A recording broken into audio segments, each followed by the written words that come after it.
नमस्कार दोस्तों आपके समक्ष एक कहानी शेयर करना चाहूँगा और यह कहानी आज के माहौल में, आज के परिप्रेक्ष्य में बिल्कुल सटीक बैठती है। यह कहानी हमने लगभग 1992-93 में पढ़ी थी। कक्षा 2 या 3 की कहानी है। कहानी का शीर्षक था आसमान गिर रहा है। और कहानी इस तरह थी कि एक बार खरगोश एक पेड़ के नीचे सो रहा था। तभी उसके पास अचानक एक आवाज़ हुई। आवाज़ से डरकर वह भागने लगा और उसे लगा कि आसमान गिर रहा है, और वह कहता हुआ कि आसमान गिर रहा है भागने लगा। रास्ते में उसे एक लोमड़ी मिली। लोमड़ी ने उससे पूछा कि खरगोश भाई कहाँ भाग रहे हो? तो उसने कहा कि बहन भाग लो, आसमान गिर रहा है। लोमड़ी भी उसके साथ भागने लगी। भागते भागते रास्ते में उन्हें एक हाथी मिला। हाथी ने पूछा कि भाई तुम दोनों कहाँ भागे जा रहे हो? तो उन दोनों ने कहा हाथी भाई भाग लो, आसमान गिर रहा है। इसी तरह जंगल के बहुत सारे जानवर खरगोश के कहने पर डरकर भागने लगे। अंततः उनको एक शेर मिला। शेर ने उन सब से पूछा कि तुम सारे लोग कहाँ भाग रहे हो? तो उन सब ने एक स्वर में कहा कि शेर भाई भाग लो, आसमान गिर रहा है। शेर ने कहा कि हमें दिखाओ तो सही कि आसमान कहाँ गिर रहा है, और हम आसमान के डर के मारे कहाँ जाएंगे कि जहाँ पर आसमान नहीं होगा।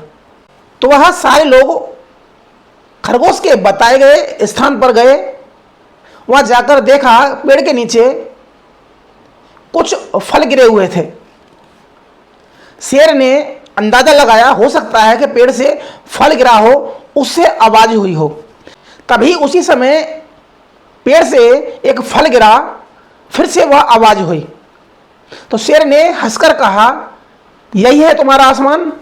शेर ने उन सबको समझाया कि जब तक हमें पूरी जानकारी न हो हमें कोई प्रतिक्रिया नहीं करनी चाहिए। इसी तरह आज कुछ धूर्त राजनीतिक लोग समाज में वैमनस्यता फैलाने के लिए, समाज में को लड़ाने के लिए, विभिन्न धर्मों को आपस में लड़ाने के लिए इस तरह की झूठी अफवाह फैलाते हैं।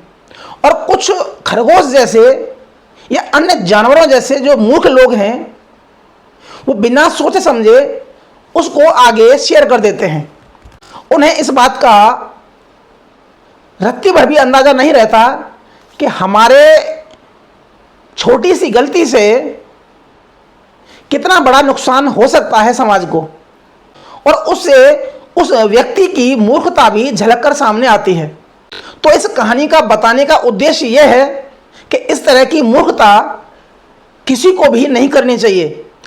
बिना जाने, बिना जांचे, बिना परखे किसी भी पोस्ट को आगे नहीं बढ़ाना चाहिए जब तक उसकी सही जानकारी हमें न हो।